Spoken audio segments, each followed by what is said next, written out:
Olá, eu sou Pamela Martins e você está em mais um episódio do Entre Flores e Cicatrizes. Hoje nós seguimos com a série Cartas para a Menina que Eu Fui. E essa carta é para a menina que sobreviveu quando tudo que ela mais queria era descansar. Porque existem fases da vida em que a gente não está vivendo, está apenas resistindo. E talvez você entenda exatamente do que eu estou falando. Então vem comigo. Você ainda era muito jovem, mas já vivia como quem carregava séculos no currículo. Enquanto muita gente aos 20 e poucos anos ainda descobria festas, liberdade e leveza, você descobria boletos, exaustão e sobrevivência. Já era mãe, já trabalhava, fazia faculdade, morava sozinha, com uma filha pequena nos braços e o mundo inteiro nas costas. E ninguém fala o suficiente sobre o cansaço de ser jovem demais e responsável demais ao mesmo tempo. Antes do estágio no banco, a rotina parecia quase desumana. Você acordava antes das 5. Enquanto a cidade ainda bocejava, você já estava de pé, se arrumando e arrumando a vida, tentando organizar tudo com a pressa de quem não podia se atrasar. Você deixava a Duda ainda dormindo com quem a levaria para a creche. E isso doía, porque toda mãe sabe o peso de sair enquanto um filho ainda dorme, e como é deixar um pedaço do peito em outra casa. Depois disso, vinha caminhar até o ponto de ônibus, o trabalho em outra cidade, o corpo cansado, a mente acelerada. E dali, você seguia direto para a faculdade.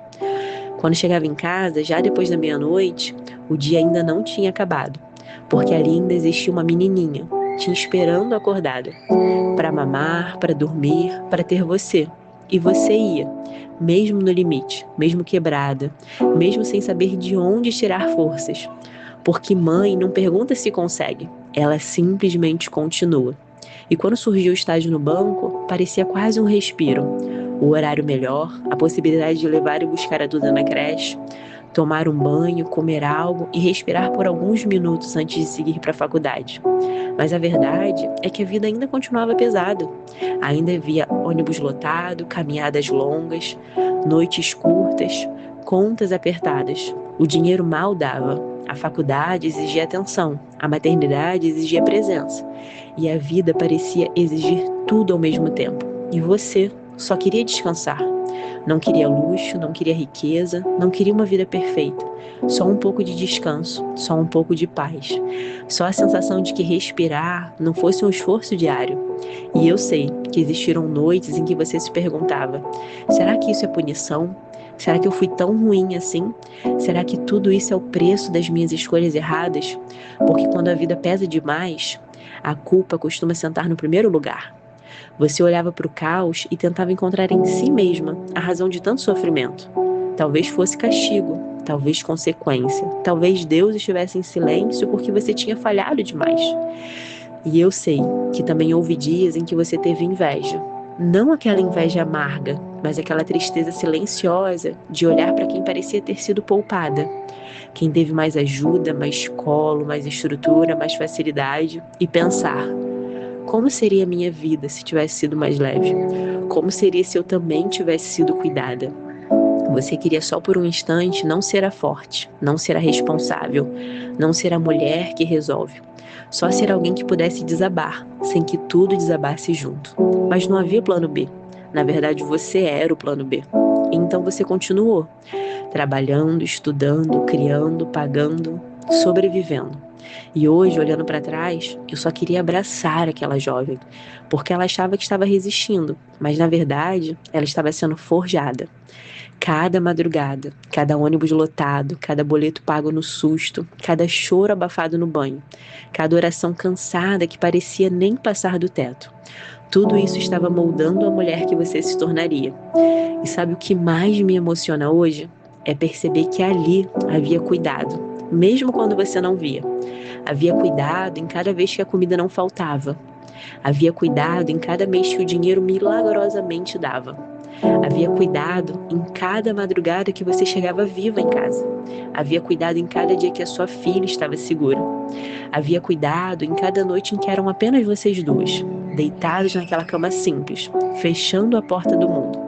Porque quando aquela porta fechava, mesmo que faltasse tanta coisa material, não faltava nada essencial.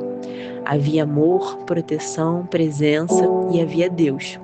Mas a gente quase nunca percebe o milagre enquanto está sobrevivendo. Só anos depois, quando olha para trás, entende que não era abandono, era sustento. Não era castigo, era processo. Não era Deus te punindo, era Ele te formando. Porque algumas fases não vêm para nos destruir, vêm para nos ensinar que somos mais fortes do que imaginávamos e mais cuidadas do que percebíamos. Hoje você sabe, não era sobre merecer sofrimento, era sobre aprender dependência. Era sobre descobrir que até no cansaço, Deus continua sendo seu pai.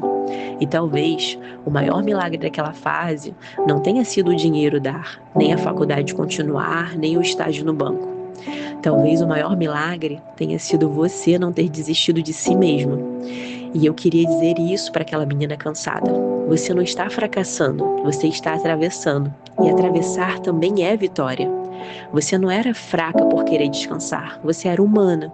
E Deus nunca se assustou com o seu cansaço. Pelo contrário, Jesus mesmo disse: "Vinde a mim todos os que estão cansados e sobrecarregados, e eu vos aliviarei." E Ele estava ali, em cada viagem de ônibus, em cada mamadeira de madrugada, em cada lágrima escondida, em cada conta que parecia impossível ser paga, em cada oração sussurrada, te sustentando quando você nem sequer percebia. Então pode descansar, minha menina, porque a vida não ficou mais fácil, mas porque agora você sabe, você nunca caminhou sozinha. E aquela mulher exausta não era uma mulher esquecida, era uma mulher profundamente guardada por Deus. E talvez esse episódio tenha encontrado você num lugar muito parecido com esse. Talvez você também esteja vivendo uma fase em que tudo parece pesado demais. Talvez você também esteja cansada de ser forte, cansada de resolver, cansada de sustentar, cansada de continuar. Mas talvez Deus queira te lembrar hoje da mesma coisa que um dia Ele precisou me ensinar. Você não precisa carregar tudo isso sozinha. O mesmo Deus que te sustentou até aqui continua te sustentando. Mesmo quando você não percebe, mesmo quando parece silêncio, mesmo quando parece pouco, mesmo quando parece tarde, Ele continua sendo seu Pai. Então, se esse episódio falou com você, compartilhe ele com alguém que também precise lembrar hoje que sobreviver não é fracassar. Às vezes, sobreviver é exatamente o caminho que Deus usa para nos levar até o propósito. E se você quiser ler mais capítulos como esse, eu te convido a acessar o meu blog, floresdascicatrizes.com. Lá nascem capítulos sobre fé, cura, identidade, maternidade, recomeços e o amor de Deus que nos sustenta nos dias em que tudo o que queremos é descansar. E por fim, obrigada. Obrigada por caminhar comigo até aqui, nessa jornada de cura, transformação e fé. Que Deus te abençoe. E nós nos vemos no próximo episódio.